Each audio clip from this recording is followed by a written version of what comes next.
Most people think that if you're staying home on a Saturday night, you've failed. They think you're lonely, depressed, or that your phone just didn't ring. But for a specific group of people, that closed door isn't a prison, it's a throne. Have you ever felt a surge of pure electricity when a social plan gets canceled? That moment where you don't have to put on the mask, you don't have to perform, and you don't have to explain yourself to anyone?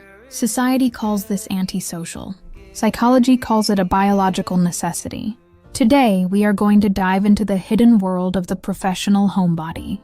We'll uncover why your brain is literally wired to crave the quiet, why the world's most creative minds were often its most isolated, and why, in an age of constant noise, staying home might be the ultimate power move.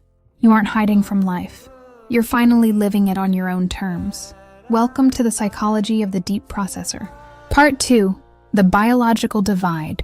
Here's the psychological truth that your extroverted friends don't want to hear. You aren't a broken version of them. You are a completely different species of thinker. Neurologically, the difference lies in how we process dopamine.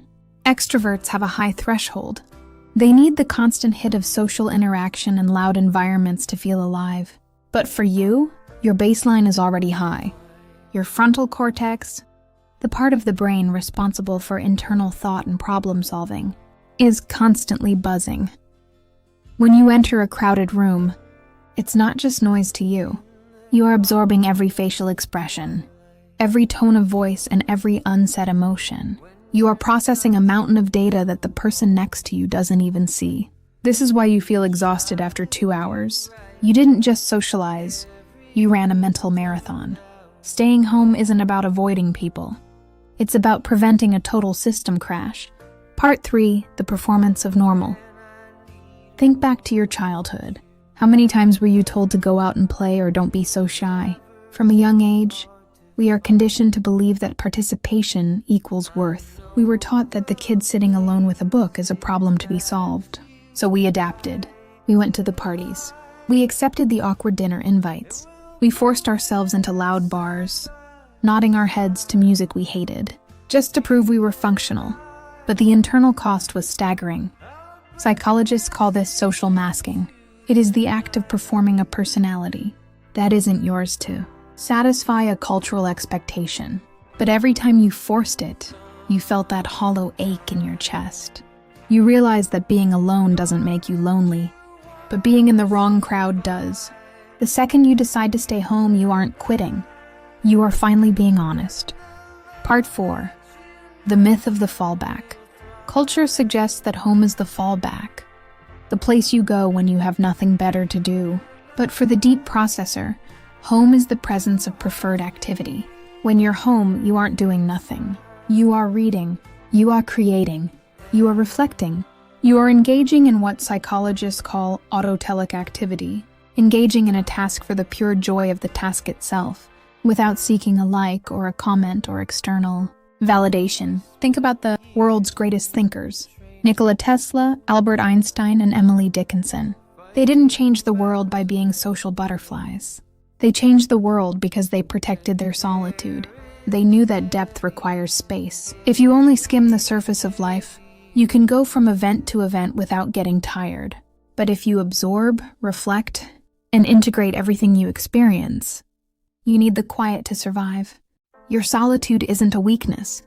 It is the laboratory of your soul. Part 5. The Freedom of Acceptance. The most profound shift happens when you stop asking what's wrong with me and start saying, this is how I'm built. This is the birth of authentic living. When you stop fighting your wiring, you suddenly have an enormous amount of energy. That energy used to go into performing social ease. Now, it goes into your passions. You start to realize that you can be physically present at 100 events and emotionally absent from all of them. Or you can be home alone, deeply present with your own existence. There is a grief that comes with this. You might lose friends who only liked the performing version of you.